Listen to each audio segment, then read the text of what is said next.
na dyan, nasa likod mo. What is your first question, Your Honor? Anong dalawang bagay yung pinagsabay ninyo sa dulo ay may pinili kang isa? Ay! Anong bagay yung pinagsabay niyo sa dulo? May pinili kang isa. Pinagsabay? Para ka nagluto ng torta, tapos kinain mo isa lang. Oo. Mamimili ka lang dun sa torta, yung laman o yung itlog. Trip po, parang kape. Pinagsabay mo yung kape at saka yung tubig, tapos isa lang kailangan mo lang.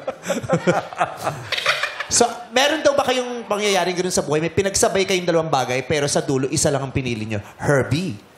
Meron po. Yung study po and career or passion, pinili ko po yung study kasi pangarap po ng parents ko na makagraduate ako. And mas importante po sa akin na makagraduate ng college bago po unahin yung passion and career ko. Kasi after naman po mag-college, pwede po i-pursue yun.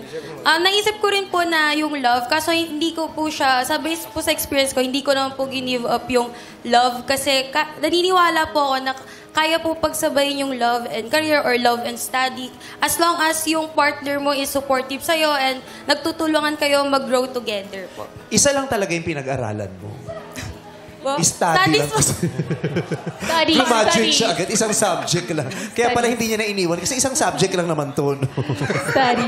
Studies po. So, pero tama ang iyong desisyon. Para Opo. sa mura mong edad, talaga namang sa murang edad natin, dapat yun ang inuuna talaga natin. Above anything else. Yes po, tama naman po kasi kakagraduate ko lang po last year. Wow! College? Yes po. Anong course? Tourism po. Wow, tourism. Eh di congrats. Yun Congrats, po. Herbie. Si Chai. Ayun po. Dalawa po, yung advice po ng mama ko na hiwalayan ko na yung ex ko or yung jowa ko pa siya nung panahon na yon. Kasi po, nung first breakup namin, naghiwalay na kami dahil nag-cheat siya sa akin. So sabi po ng mama ko, uulitin lang ulit niya yan, hiwalay mo na yan. Pero ako po, bilang pasaway po yung ulo ko nung 2017, binalikan ko po. Pero after ilang years, tama po yung mama ko. Inulit niya po pala. So, mali po na pinili ko po yung karupukan ko kaysa po sa mama. Kaya, mama, makikinig na ako sa'yo. Paano pag pinauwi ka ngayon ng nanay mo, hindi mo natatapusin? Wait lang, mama. Malapit na matapos. Oh, And pinagsabay mother niya knows yung best po talaga. pagmamahal sa ina at pagmamahal sa jowa. lalaki. Pero ang pinili niya yung lalaki. Yeah. Tapos na-realize niya. Tama. Mali. Dapat ang pinili niya ang mami. Hindi ang lalaki. Yeah. Okay? Yana. Yung sa akin naman po, since 23 na ako, so malapit-lapit na sa quarter life crisis. So pinag-iisipan ko po kung itutuloy ko pa yung mag-work na agad ako, katulad ng mga iba kong kabatchmate, or ipapursue ko yung pag-aaral ko pa.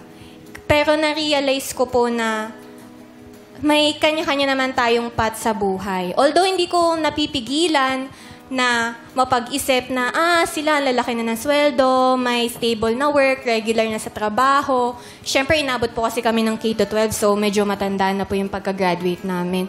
Pero naisip ko na lang po yung sa kanta po ng Bini.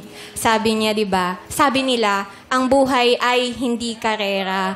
So, ayun po, parang may kanya-kanya po tayong path. So, anong pinili mo? Ang pinili ko po ngayon po, nag-aaral po ako ngayon. Oh, pinili niya ang pag-aaral. Okay. So, Denver. Kailangan mong bigay ng green flag. Si number 3 siguro. Si? Number 3. Si Yana. Dahil Napaano ako, boom ako eh. napaboom. Nag-aaral pa siya tapos parang yung hugot niya sa salita niya parang merong... At saka mahalaga sa iyo ang pag-aaral, di ba, Yana? Oh, alam mo na, hindi ka ipaprioritize. At pag nangyari yun, babalik ka rito, sasabihin mo sa akin, Meme, na-boom ako ulit. Yung gano'n, di ba? Sakto yung tinanong mong number one. Ha? Sakto yung tinanong niya yung number one na question. Ano? Yung pinagsabay. Pinagsabay. Eh, pinili yung isa. At least alam niya sa yung... Aware ka na. May pipiliin kang isa. Hindi ka na magugulat, di ba? So, congrats, Yana. Green flag para sa'yo.